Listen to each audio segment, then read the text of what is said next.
بسم اللہ الرحمن الرحیم۔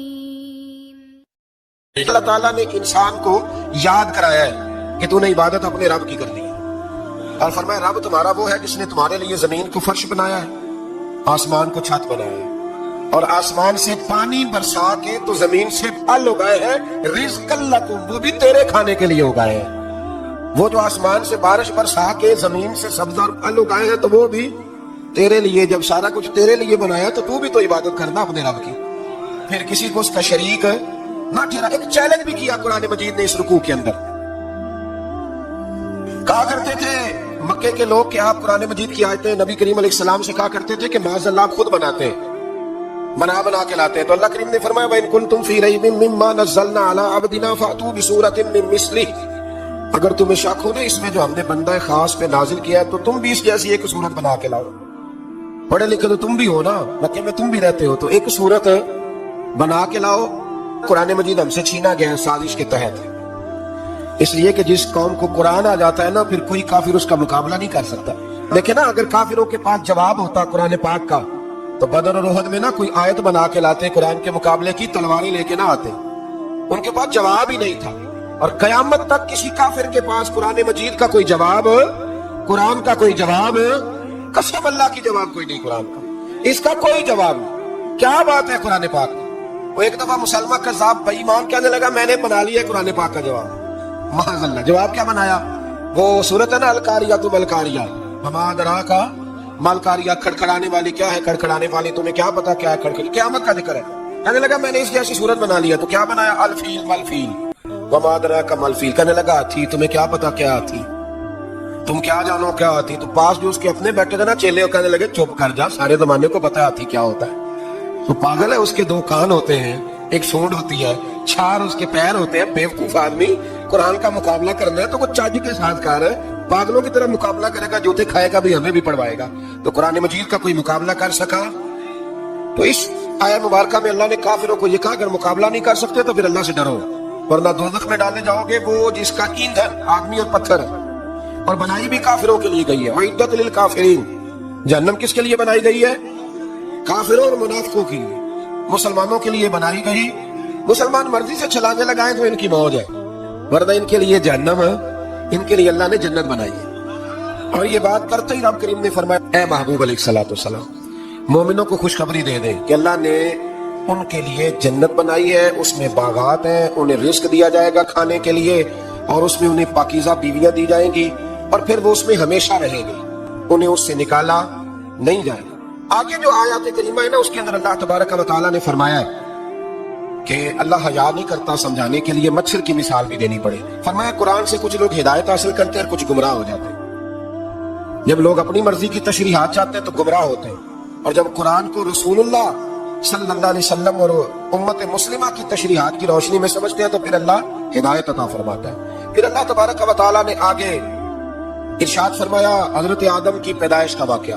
مفسرین نے لکھا اللہ نے مشورہ کیا تھا فرشتوں سے وَإِذْ قَالَ رَبُّكَ لِلْمَلَائِكَةِ إِنِّي جَاعِلٌ فِي الْأَرْضِ خَلِيفَةً، لیکن کچھ مفسرین کہتے ہیں کہ اللہ کو ضرورت نہیں فرشتوں سے مشورہ کرنے کی، اللہ نے فرشتوں سے مشورہ نہیں کیا بلکہ رب نے انہیں آگاہ فرمایا تھا کہ میں لگا ہوں زمین پہ اپنا نائب بنانے، میں خلافت دینے لگا ہوں زمین پہ۔ اب یہ تو دینے والی کی مرضی ہے نا، اس نے کس کو دینی ہے؟ یہ تو دینے والے کی مرضی ہے نا، اس نے۔ تو کچھ لوگ کہتے ہیں کہ دینے والے سے زیادہ ہمیں پتہ ہے۔ تو فرشتوں کو بھی یہ اجتہادی خطا ہو گئی، کہنے لگے یا اللہ اسے نہ بنانا، یہ فساد کرے گا، یہ خون ریزیاں کرے گا۔ تو اللہ نے فرمایا جو میں جانتا ہوں وہ تم۔ اللہ اکبر۔ امام راضی فرماتے ہیں جب رمضان آتا ہے تو اللہ فرشتوں سے کہتا ہے ذرا یہ کھول کے دروازے دیکھو نا یہ زمین پہ کیا کر رہے ہیں، تم تو کہتے تھے فساد کریں گے اور یہ سارے تراویح پڑھ رہے ہیں، تم تو گویا کہتے تھے فساد کریں گے اور یہ تو دیکھو گویا رمضان کے روزے رکھ رہے ہیں، یہ تو میری یاد میں نکلے ہوئے، تم کچھ کہتے تھے اور دیکھو میں نے تمہیں کہا تھا نا جو میں جانتا ہوں وہ تم۔ اللہ نے پھر حضرت آدم علیہ السلام کو تمام زمانے کے علوم عطا کیے، علم سکھا لیا۔ تو فرشتوں سے کہا تم بھی ان چیزوں کے نام بتاؤ، تو وہ بتا سکے نہیں۔ اللہ نے فرمایا اب اس طرح کرو آدم کو سجدہ کرو، سب نے سجدہ کیا سوائے وہ۔ کہنے لگا یا اللہ صرف تجھے ہی کرنا ہے، کرنا بھی صرف اللہ کو چاہیے، پر رب کے آگے میں جھکنا چاہیے، اور جس کے سامنے رب جھکائے نا وہاں بھی۔ اور یہ جو عاجزی ہے نا، یہ جو جھکنا ہے یہ علم کے آگے ہے۔ ہماری مصیبت یہ ہے کہ ہم علم کے آگے بھی گردن جھکانے کو تیار نہیں ہوتے وہاں بھی ہم خود عالم فاضل بن جاتے ہیں. تو فرمایا کہ سب سے کا سجدہ کرو. سب نے سجدہ کیا سوائے ابلیس کے. تو پھر ہوا کیا؟ وکان من الکافرین، وہ کافروں میں سے ہو گیا. پھر اللہ نے حضرت آدم کو اور جناب حوا کو نا مقام دے دیا جنت میں رہنے کے لیے، اور کہا سارا کچھ کھانا، درخت کے قریب نہ جانا. ابھی آپ کسی سے کہہ دیں تھوڑا سا کہ پیچھے نہ دیکھنا، یعنی اگر میری سمجھ لیں ادب کی وجہ سے کوئی 1.5-2 منٹ یا 6 منٹ نہیں بھی نہ دیکھے گا تو سوچے گا ضرور کہ پتہ نہیں اب پیچھے کیا ہے، مصیبت کیا ہے. یعنی آپ کہہ کے دیکھ لیں کسی کو پیچھے نہ دیکھنا. فطرت ہے نا انسان کی، وہ جستجو کرتا ہے کہ اس درخت کے پاس نہ جانا. تو حضرت حوا سلام اللہ علیہ کہتے ہیں دل میں خیال رہتا تھا کہ آخر ہے کیا درخت کے پاس. یہی انسان کا عقیدہ توحید ہے کہ جہاں سے رب منع کر دے وہاں وہ منع ہو جائے. اور یہ ان کی خطا نہیں تھی، یہ اللہ کی حکمت تھی، چونکہ رب نے تو پہلے کہہ دیا تھا بنایا ہی زمین کے لیے، تو یہ تو سارا کچھ ہونا تھا تو زمین پہ آنا تھا نا. تو حضرت حوا اور جناب آدم کے پاس شیطان آیا، اس کو نکال تو دیا تھا پر ابھی اس کا جنت میں آنا جانا بند نہیں ہوا تھا. یہ بھی اللہ کی حکمت تھی. تو وہ کہنے لگا تمہیں پتہ بعد میں مر جاؤ گے. تو حضرت حوا کہنے لگی کیا موت بھی آئے گی؟ کہاں، اس کی تکلیف بھی بڑی ہوگی، تو پھر بچیں گے کیسے؟ تو کہنے لگے پھل کھا لو اس درخت کا. تو بچنے کے لیے پھل کھایا تھا. جس طرح لوگ آج بہت سارے کام بچنے کے لیے کرتے ہیں پر بچ سکتے ہیں، بچنے کے لیے پھل کھایا تو اللہ نے فرمایا زمین پہ چلے جاؤ. تو حضرت آدم زمین پہ آئے، پھر کئی 100 سال روتے رہے. فَتَلَقَّى آدَمُ مِن رَبِّهِ کَلِمَاتٍ، تو پھر اللہ نے خود ہی جناب آدم کو کچھ کلمے سکھائے. اللہ کریم نے جناب آدم کی دعا کو مقبول فرما لیا. پھر آگے بنی اسرائیل کا ذکر آ جاتا ہے. اللہ تعالیٰ نے بنی اسرائیل، آج آپ اسی قوم کو یہودی کہتے ہیں، ان کو اللہ نے اس زمانے میں فضیلت عطا کی تھی بہت زیادہ. تو عرب کے اندر جب نبی پاک علیہ السلام نے اعلان نبوت کیا تو کچھ لوگوں نے یہ کہہ دیا کہ اگر یہ یہودی کلمہ پڑھ لیں گے تو ہم بھی پڑھ لیں گے. تو پھر اللہ نے انہیں یاد کرایا کہ تم اصل میں کیا ہو، تمہیں کلمہ پڑھنا چاہیے. تو اہل یہود کا تذکرہ کرتے کرتے رب کریم نے ایک بات یہ بھی ارشاد فرمائی کہ تم لوگوں کو تو کہتے رہے ہو کہ وہ نبی آنے والے ہیں، وہ نبی آنے والے ہیں، اور جب آ گئے ہیں تو ماننے کو تیار نہیں ہو. تو فرمایا تأمرون الناس بالبر وتنسون انفسکم وانتم تتلون الکتاب، لوگوں کو بھلائی کا حکم دیتے ہو اور اپنے آپ کو بھول جاتے ہو. افلا تعقلون، تمہیں عقل نہیں؟ پھر اللہ نے انہیں یہ بھی یاد کرایا کہ یاد کرو وہ زمانہ کہ جب فرعون نے خواب دیکھ لیا تھا کہ کوئی بچہ اس کی سلطنت کو تباہ کرے گا، تو پھر اس نے تمہارے بچوں کو ذبح کرانا شروع کیا اور تمہاری بیٹیوں کو چھوڑتا تھا. فرمایا یہ بھی تو تم نے دیکھا، میں نے تمہیں پھر تم سے کہا جہاد کرو قوم عمالقہ کے خلاف، تو مقام طیہ میں جا کے یہ لوگ کہنے لگے ہم سے جہاد نہیں ہوتا. اللہ نے انہیں ایک میدان میں قید کر دیا. بڑی دلچسپ بات، قید تو لوگ ہوتے ہیں نا چار دیواری میں، تو اللہ نے بنی اسرائیل والوں کو جب انہوں نے کہا جہاد نہیں کریں گے تو اللہ نے میدان میں قید کر دیا. میدان میں، یہ یاد رکھیں، جب انسان اللہ کی نافرمانی کرتا ہے تو اسے ایسی قید ملتی ہے جس کا اس نے تصور بھی نہیں کیا ہوتا.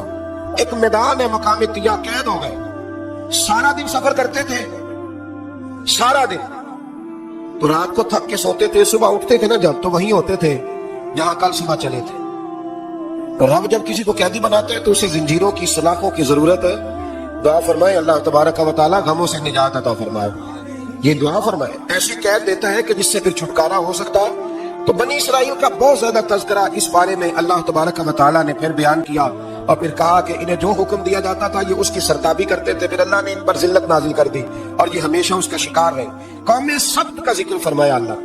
ہفتے والے دن کچھ لوگ نافرمانی کرتے، ہمارے بھی ہیلے بہانے ہیں نا آج کل کاروبار میں. تو اسی سپارے کی آیت نمبر 65 کے اندر اللہ تعالیٰ نے حضرت داؤد کی قوم کا ذکر کیا کہ اللہ نے انہیں حکم دیا تھا کہ ہفتے والے دن مچھلیاں نہیں پکڑنی. تو وہ کہتے تھے چلو ہاتھ لگا کے نہیں پکڑنی، ہاتھ لگا کے. وہ ہمارے لوگ ہیلے بہانے تلاش کر لیتے ہیں نا، وہ بڑے جناب انشورنس والا آ گیا، اب وہ بینک والا آ گیا، وہ فلانے صاحب آ گئے، وہ تروڑ مروڑ کی کہانیاں باتیں، اور پھر ہمیں بھی رستے مل جاتے ہیں بچنے کے. مفتی صاحب نے کہہ دیا تھا، او ایک مولانا سے میں نے ان کو کہا ہفتے والے دن مچھلیاں نہیں پکڑنے کا، نہیں پکڑتے، چھوٹے چھوٹے حوض بنا لیے. تو مچھلیاں زیادہ آتی تھی اس دن، یہ بھی اللہ کی قدرت تھی. نماز کے وقت گاہک زیادہ آتے ہیں، یہ اس کی قدرت ہوتی ہے. تو وہ مچھلیاں حوض میں جمع ہو جاتی، یوں سمجھ لیں کہ جال انہوں نے لگا لیے ہوئے، تو جال میں وہ پھنستی رہتی تھی، حوضوں میں آتی رہتی تھی. ہفتے کو نہیں پکڑتے تھے، اتوار کو پکڑ لیتے تھے. تو پھر اللہ نے انہیں سزا دی. فرمایا تماشے کرتے ہو اللہ کے حکم کے ساتھ، کیا سزا دی؟ فَقُلْنَا لَهُمْ كُونُوا قِرَادَةً خَاسِئِينَ، فرمایا بندر بن جاؤ دھتکارے ہوئے. جو رزق حرام طریقے سے کماتے تھے رب انہیں بندر بنا دیتا تھا. ابھی بھی میں نے دیکھے ہیں بڑے بڑے تاجر پاگلوں جیسی زندگی گزار رہے ہیں، نفسیاتی طور پہ سکون نہیں ہے، کروڑوں روپیہ پڑا. کیوں؟ اس لیے کہ رب کے بتائے ہوئے طریقے کے مطابق تجارت نہیں کرتے. آگے ایک اور دلچسپ بات آ گئی. بنی اسرائیل کے اندر نا ایک شخص نے اپنے چچا کو قتل کر دیا جائیداد کے لیے. یہ دیکھیں کب سے لوگ جائیداد کے لیے قتل کرتے آ رہے ہیں. چچا کو قتل کر دیا, اور قتل کر کے حضرت موسیٰ علیہ السلام کے پاس آئے کہ میرے چچا کو کسی نے قتل کر دیا ہے, تو بتائیں کیا کرنا ہے. تو آپ نے فرمایا کہ گائے ذبح کرو اور اس کا ایک ٹکڑا مقتول کو مارو, مرنے والے کو, وہ خود اٹھ کے بتا دے گا مجھے کس نے قتل کیا ہے. اب ارادہ نہیں تھا گائے ذبح کرنے کا تو بہانے کرنے لگے. ارادہ نہیں نہ ہوتا تو پھر کیا ہوتے ہیں, کہنے لگے گائے کس طرح کی ہو, بوڑھی ہو کہ بچی ہو, رنگ کیسا ہو, جوان ہو کہ چھوٹی ہو, حال میں ایک دفعہ چلنا سیکھ گئی ہو یا ابھی نہ سیکھی ہو. تو بتاتے گئے تو رب بھی شرطیں بیان کرتا گیا. گہرے زرد رنگ کی ہو, حال کے اندر اسے نہ چلایا گیا ہو, پانی نہ نکالا گیا ہو, نہ بچی ہو نہ جوان ہو, اس کے درمیان ہو. یہ ساری شرطیں کہاں پائی جاتی تھی؟ حضرت موسیٰ علیہ السلام کی قوم کا ایک شخص تھا جو اللہ کا ولی تھا. وہ جب انتقال کرنے لگا نا, اللہ اکبر, دیکھو رب ولیوں کی اولادوں پر بھی کتنا فضل فرماتا ہے. وہ جب انتقال کرنے لگا تو ایک اس کے پاس چھوٹی سی بچیا تھی, گائے کی بچی, اس نے جنگل میں چھوڑ دی. کہنے لگا یا اللہ میں تیرے نام پہ چھوڑتا ہوں, میرا بچہ جوان ہو جائے تو اسے دے دینا, اور تو سرمایہ ہی کوئی نہیں. بچہ بڑا ہوا تو بچہ بھی بڑا نیک تھا, اپنی ماں کا بڑا فرما بردار تھا. اس کی ماں نے کہا بیٹا تیرے باپ نے ایک گائے چھوڑی تھی. تو بچہ جنگل میں گیا اور جا کے کہنے لگا اے اللہ میری گائے مجھ سے ملا دے. تو رب کریم نے وہ گائے واپس کر دی. وہ گائے گھر لے آیا. اب وہ کہنے لگا اماں بیچ دوں, تو اماں کہنے لگی بیٹا میرے پوچھے بغیر نہ بیچنا. کئی دفعہ کہا لگے پر اس نے کہا جب تک میری اماں نہ کہے گی میں بیچوں گا. ادھر بنی اسرائیل والے شرطیں جتنی گائے کے بارے میں پوچھ چکے تھے وہ ساری اسی گائے میں پائی جاتی. تو یہ ڈھونڈتے ڈھونڈتے وہاں پہنچ گئے. تو کہنے لگے گائے چاہیے. تو اس نے کہا بھی تمہاری مرضی سے نہیں, قیمت میری مرضی کی. ایک مفسر نے تو یہاں تک لکھا ہے کہ اس نے کہا گائے ذبح کر کے نا تو جتنا گائے کے اندر گوشت ہوگا نا اتنا ہی کھال کے اندر تو مجھے مال بھر کے دو گے, اتنے سکے بھر کے دو گے, اتنی اشرفیاں بھر کے دو گے تو پھر تمہیں گائے دوں گا. تو پھر یہ گائے انہیں ملی اور یہ گائے لے کر کے آئے. زیادہ سوالات نہ کرتے تو زیادہ الجھتے نہ. ہم بھی دین کے معاملے میں بڑے سوال جواب کرتے ہیں, اتنا سوال کریں جتنی اس کی ضرورت ہے. ان لوگوں نے سوالات زیادہ کیے تو پھر الجھ زیادہ گئے. تو میرے بھائی اس کا ذکر بھی اللہ تبارک و تعالیٰ نے پہلے پارے کے اندر بیان فرمایا. پھر اللہ کریم نے فرمایا کہ کچھ ایسے لوگ بھی ہیں یہودیوں میں سے جن کا دعویٰ ہو گیا کہ ہم اللہ کے بڑے پیارے ہیں. فرمایا یہ صرف ان کے منہ کی باتیں ہیں, یہ تو قیامت میں پتہ چلے گا نا کہ اللہ کا پیار کس کے ساتھ زیادہ ہے. اور پھر یہ بھی یہودیوں نے دعویٰ کیا ہے. اسی پارے میں اللہ فرماتے ہیں کہ ان کا دعویٰ ہے کہ ہم اللہ کے بڑے پیارے ہیں, جنت میں ہم ہی جائیں گے. تو اللہ فرماتا ہے پھر مرنے کی دعا تو کرو, جنت میں تو مر کے جانا ہے نا. لیکن وہ فرماتے ہیں یہ کبھی مرنے کی دعا نہیں کریں گے, اس لیے کہ انہیں پتہ ہے کہ ہم نے آخرت کے لیے کیا بھیجا. لے جی پہلا حکم آ گیا یا ایھا الذین آمنوا کہہ کے پہلی آیت قرآن پاک پہلے سپارے میں پہلی آیت جس میں اللہ نے کہا یا ایھا الذین آمنوا. تو پہلا حکم آمنوا کہہ کے آیت نمبر 104 میں جو اللہ نے حکم دیا ہے نا وہ نبی پاک کی تعظیم کا حکم. پہلا حکم ہی اللہ نے حضور کی عزت اور ناموس کا ارشاد فرمایا. پہلا اس ترتیب کے لحاظ سے وہ ہوا یہ کہ جب نبی پاک کو بات ارشاد کرتے تو صحابہ کرام اٹھ کے عرض کرتے رائنا یا رسول اللہ, حضور سمجھ نہیں آئی ذرا رعایت کر دے. تو یہودیوں کی عبرانی زبان کے اندر میں ذرا کھینچ کے پڑھتے تھے رائنا, تو اس کا معنی بنتا تھا معاذ اللہ اے ہمارے چرواہے. بکریاں چرانے والے کو بھی وہ رائنا کہتے تھے. تو جب صحابہ یہ کہنے لگے تو اللہ نے منع ہی کر دیا. فرمایا میرے محبوب کے غلاموں اس لفظ کے پیچھے چھپ کے, اس لفظ کے پیچھے چھپ کے لوگ میرے نبی کی بے ادبی کر جاتے ہیں. تو جس لفظ کا کوئی ایک معنی بے ادبی والا بنتا ہو وہ لفظ بھی میرے نبی کے لیے نہ کہو. لفظ وہ والے کہو جس میں کوئی بے ادبی کا معنی نکلے نہ. یہاں لوگوں نے بڑے بڑے لفظ نہیں بول دیے, پھر کہتے میرا مطلب یہ تھا, میرا مطلب وہ تھا. تو نے وہ لفظ بولا کیوں جس کا کوئی غلط مطلب بھی نکل سکتا تھا؟ اللہ نے فرمایا یا ایھا الذین آمنوا لا تقولوا رائنا, اے ایمان والو رائنا کہو ہی نہ. تو یا اللہ کیا کہے؟ فرمایا وقولوا انظرنا, تم کہو یا رسول اللہ ایک نظر فرمائیے. انداز دیکھیے, انظرنا ایک نظر. تو ہمارے بزرگ تو پہلے بڑے پیار والوں نے کہہ دیا یا رسول اللہ انظر حالنا. کہتے کہاں سے لاتے ہو جملے؟ میں نے کہا اللہ کی کتاب سے. یا رسول اللہ انظر حالنا یا حبیب اللہ اسمع قالا. تو تم کہو انظرنا, محبوب نظر کرم کرے. واسمعوا, اور کیا ضرورت ہے دوبارہ پوچھنے کی؟ اللہ کہتا ہے پہلے ہی دھیان سے سنا کرو, پہلے ہی واسمعوا, پہلے ہی احتیاط سے سنو. وللکافرین عذاب علیم, اور کافروں کے لیے دردناک عذاب ہے. لیکن اسی بارے میں اللہ تبارک و تعالیٰ نے پھر اہل یہود کا ذکر کیا. تو یہود کہنے لگے کہ ہم حضرت ابراہیم کے ماننے والے ہیں. تو اللہ کریم نے وہ بھی ذکر کیا کہ میں نے تو ابراہیم کو آزمایا ہے. وَإِذِ ابْتَلَىٰ إِبْرَاهِيمَ رَبُّهُ بِكَلِمَاتٍ فَأَتَمَّهُنَّ, ہم نے ابراہیم کو کچھ چیزوں سے آزمایا ہے، وہ ہماری آزمائش پہ پورے اترے۔ قال انی جاعلک للناس اماما، تو پھر ہم نے انہیں کہا کہ ہم آپ کو پوری دنیا کا امام بنائیں گے۔ وہ آزمائش کیا تھی؟ آگ میں جانا بھی آزمائش، بیٹے کا نہ ہونا بھی آزمائش، بیٹا ہوا تو پھر اسے وادی غیر ذی زرع ان میں چھوڑ کے آنا بھی آزمائش، بڑا ہوا تو پھر ذبح کرنا بھی آزمائش۔ فرمایا جہاں جہاں آزمایا ہے نا ابراہیم ہماری آزمائش میں پورے اترے۔ فرمایا تو مفت میں حضرت ابراہیم کی اولاد بنتے ہو اور ان کا نام لیتے ہو اور ان کے ساتھ اپنا تعلق بناتے ہو، دیکھو تو صحیح وہ کتنی آزمائشوں سے گزرے۔ تو اس کا بھی اللہ نے اسی میں ذکر فرمایا۔ اور پھر وہ بات کرتے تھے حضرت یعقوب کی اور حضرت اسحاق کی، تو فرمایا وہ تو ہمارے اتنے خاص بندے تھے کہ وصال کے وقت بھی انہوں نے اپنی اولادوں کو نصیحت فرمائی تھی کہ اللہ کی توحید پہ قائم رہنا۔ اس کا ذکر بھی اللہ نے اسی پارے میں بیان فرمایا۔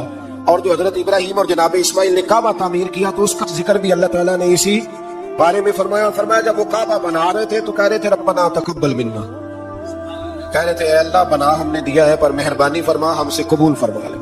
تو جو آیہ کریمہ آخر میں عرض کرنا چاہتا ہوں اس پر بھی تھوڑی توجہ فرمائیں گے تو بات بڑی نکھر کے باہر آئے گی۔ یہ 16ویں رکوع کے اندر اللہ نے پھر یہود اور عیسائیت کا ذکر فرمایا تو اللہ کریم نے ایک بات ارشاد فرمائی۔ یہودیوں کے ہاں جب کوئی بچہ پیدا ہوتا تھا وہ پیلے رنگ کے ساتھ اس کو رنگتے تھے، یا کوئی خاص رنگ تھا ان کا، بچہ پیدا ہوتا ہے تو اس پر وہ رنگ چڑھاتے کہ یہ جی ہمارے مذہب کا رنگ ہے۔ ہمارے ہاں بھی رسمیں ہیں نا اپنی اپنی، معاذ اللہ اپنی اپنی نہیں ہونی چاہیے، اللہ رسول کا حکم ہونا چاہیے۔ تو یہودیوں کے ہاں بچہ پیدا ہوتا تو ایک خاص رنگ چڑھاتے، عیسائیوں کے ہاں پیدا ہوتا تو وہ بھی ایک خاص رنگ چڑھاتے۔ مسلمانوں کے ہاں بچے پیدا ہوئے تو انہوں نے بھی توجہ کی کہ یہ کیا ہو رہا ہے، تو رب کریم نے فرمایا صبغۃ اللہ، رنگ اللہ کا ہی ہے۔ ومن احسن من اللہ صبغۃ، اور فرمایا اللہ کے رنگ سے زیادہ خوبصورت کس کا رنگ ہو سکتا ہے؟ اللہ کا رنگ کیا ہے؟ لا الہ الا اللہ محمد رسول اللہ صلی اللہ علیہ۔ فرمایا نیلے پیلے کالے رنگ نہ چڑھاؤ، اپنے ذہن پر توحید و رسالت کا رنگ چڑھاؤ، یہ سب سے بہترین رنگ ہے۔ اگر تمہارے ذہنوں پر رب رسول کی توحید کا رنگ چڑھ گیا تو یہ وہ والا رنگ ہے، پھر تمہیں کسی اور رنگ کی طرف جانے کی ضرورت نہیں پڑے گی۔ تو فرمایا رنگ وہ پیدا کرو جو توحید کا ہے، رسالت کا ہے، اس رنگ کی توجہ کرو۔ قرآن مجید کے اس پارے میں اللہ کریم نے مختلف باتیں بیان کر کے آخری رکوع میں یہ جو رنگ کا ذکر فرمایا نا تو یہ لگتا ہے پورے پارے کا خلاصہ ہے کہ رب کریم نے فرمایا اصل بات یہ ہے کہ تمہاری سوچوں پہ رب رسول کی توحید و رسالت کا رنگ ہونا چاہیے۔ ہر وقت بچہ پیدا ہو کو دنیا سے جائے تو رنگ کس کا ہونا چاہیے؟ اللہ رسول کے دین کا۔ اللہ تعالیٰ ہمیں سمجھنے کی توفیق عطا فرمائے۔